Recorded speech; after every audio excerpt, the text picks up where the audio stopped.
Buenos días, ingeniero, y buenos días, compañeros. El día de hoy estudiaremos el segundo tema del curso denominado calor. ¿Qué es el calor? Como sabemos, las partículas en los cuerpos se encuentran en constante agitación. Es gracias a esta agitación que se puede decir que poseen una determinada energía térmica, que se puede transferir espontáneamente de un cuerpo a otro o a diferentes partes de este. Entonces, por concepto de calor, entendemos que es la forma en la que la energía se puede transferir de un sistema a otro, como resultado de la diferencia en la temperatura. Entonces, los cuerpos a distinta temperatura intercambian energía en forma de calor hasta llegar a un equilibrio térmico, lo que produce variación de temperatura y cambios de estado. Y lo hacen mediante mecanismos de convección, conducción y radiación. ¿Es lo mismo calor que temperatura? No, no es lo mismo. Y lo vamos a ver mediante este experimento. Primero, llena 2 ollas de agua, una con la mitad o tercera parte de agua de la otra. Después, pon ambas sobre una llama de igual intensidad. No te olvides de anotar el tiempo que tarda cada una de ellas en empezar a hervir. Y por último, mide la temperatura en cada una hasta que empiecen a hervir. Después de haber realizado ese experimento, podemos saber que en la que tiene menos agua empieza a hervir antes, o que es lo mismo, ha necesitado menos energía para llegar al punto de ebullición.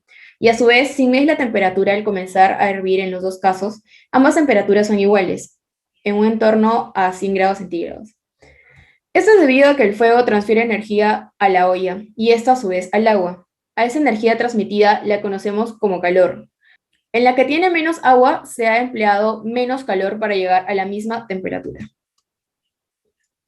Unidades de calor. Acá tenemos la caloría.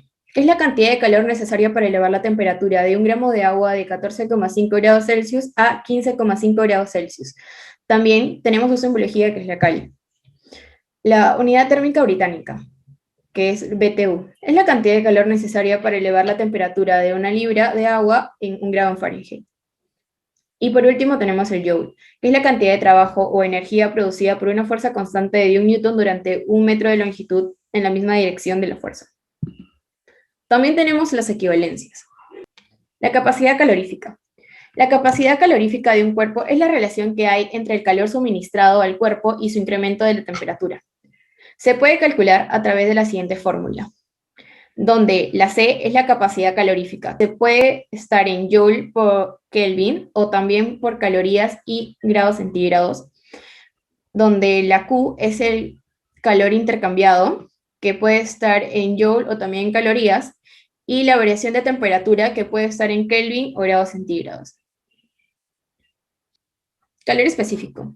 El calor específico se obtiene a partir de la capacidad calorífica y representa la dificultad con la que una sustancia intercambia calor con el entorno. Es independiente de la masa y es una de las características de la sustancia que forman parte de los cuerpos. Se puede calcular a través de la siguiente fórmula. El calor específico es igual a la cantidad de calor sobre la masa por la variación de temperatura. Al despejar, podemos saber que la cantidad de calor es igual a la masa por el calor específico por la variación de la temperatura.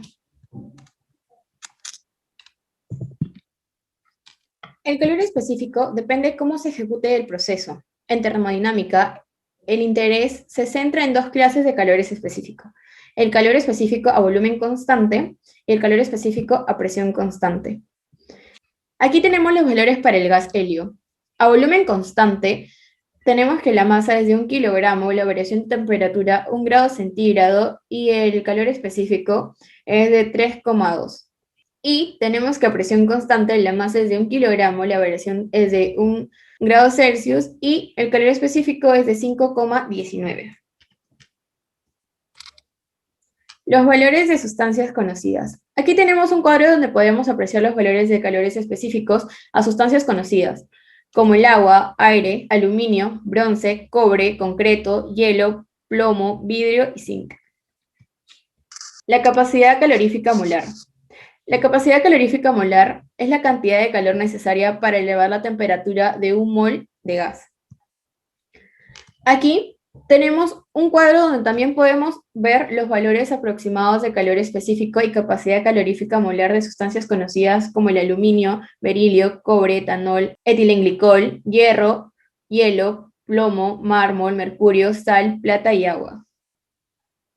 Fases y cambios de fases. La fase es el estado específico de la materia, puede ser sólido, líquido o gaseoso. Y el cambio de fase es la transición de una fase a otra. Cambios de fase. Decimos que se produce un cambio de fase cuando una sustancia pasa de una fase a otra que puede coexistir con la primera. Aunque en general, cuando se habla de fases de una sustancia, se hace referencia a los tres estados de agregación de la materia, que son líquido, sólido y gaseoso. El calor latente. Aquí podemos apreciar que tenemos el calor latente de fusión, el calor latente de solidificación, el calor latente de vaporización y el de condensación. ¿Qué es cada uno? El calor latente de fusión es la cantidad de calor necesario para que cambie de sólido a líquido. El calor latente de solidificación es la cantidad de calor necesario para que cambie de líquido a sólido. El calor latente de vaporización es la cantidad de calor necesario para que cambie de líquido a gaseoso.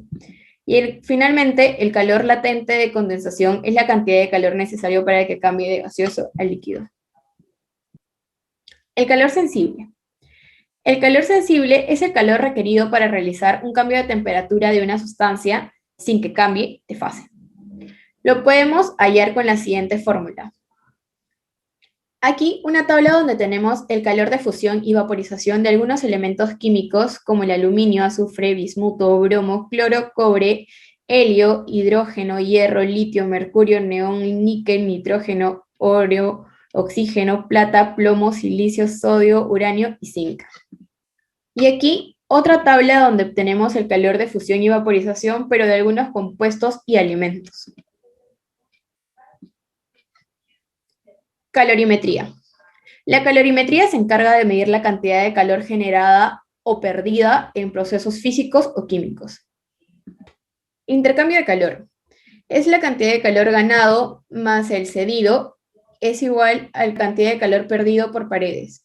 Y el intercambio de calor específico es igual a la cantidad de calor ganado más la cantidad de calor cedido, que es igual a cero. La cantidad de calor ganado, el más frío gana calor. La cantidad de calor cedido, el más caliente, entrega calor. Y en la cantidad de calor perdido cuando el recipiente no es aislante. Ejercicio 1. Un vaso aislado con masa despreciable contiene 0,25 kilogramos de agua a 75 grados centígrados. ¿Cuántos kilogramos de hielo a menos 20 grados centígrados deben ponerse en el agua para que la temperatura final del sistema sea 30 grados centígrados? Los datos. Ahora, para proceder a desarrollarlo, tenemos que analizar. Como la temperatura final es de 30 grados centígrados, el estado final del sistema debe ser totalmente agua. Por lo tanto, el hielo debe aumentar a una temperatura de 0 grados centígrados, derretirse y luego calentarse hasta 30 grados centígrados, mientras que el agua debe enfriarse a 30 grados centígrados. Aplicando la ecuación de equilibrio térmico, tenemos que el calor cedido es igual al calor absorbido o ganado. La cantidad de calor del enfriamiento del agua va a ser igual a la cantidad de calor del calentamiento del hielo, más la cantidad de calor del hielo transferido al agua, más la cantidad de calor del calentamiento del agua. Entonces, aquí podemos reemplazar lo que nos habían dado de dato y hallamos que la cantidad de calor de enfriamiento es de 47,1375 kilojoules. Obtenemos que también la cantidad de calentamiento del hielo es de 42 m kilojoules y la cantidad de calor de calentamiento del agua es de 125,7 m kilojoules. Entonces reemplazamos y podemos obtener que la cantidad de masa es de 0,09396 kilogramos. Ejercicio 2. Una herradura de hielo de 1,5 kilogramos inicialmente a 600 grados centígrados se sumerge en una cubeta que contiene 20 kilogramos de agua a 25 grados centígrados. ¿Cuál es la temperatura final? Aquí podemos observar los datos. Como hicimos en el primer ejercicio, vamos a analizar. Al sumergir la herradura, necesariamente el agua de la cubeta aumentará su temperatura, pero no se sabe si este aumento podría incluso evaporar el agua. Por ello, tomando una temperatura arbitraria final de 100 grados centígrados, se calcula la cantidad de calor que liberaría la herradura y la cantidad de calor que absorbería el agua líquida. Entonces, al realizar los cálculos, reemplazamos los datos que nos dan inicialmente y obtenemos que la cantidad de calor cedido es igual a 80,25 kilocalorías y la cantidad de calor absorbido es de 1500 kilocalorías. Entonces, se cumple que el calor cedido es menos que el calor absorbido. Entonces, la temperatura final es menor que 100 grados centígrados. Esto es debido a que el calor liberado por el hierro no es suficiente para que el agua lo absorba y alcance 100 grados centígrados en estado líquido. Se resuelve la ecuación para hallar la temperatura final que permite alcanzar el equilibrio térmico. Entonces, equilibrio térmico nosotros sabemos que es el calor cedido igual al calor absorbido o ganado.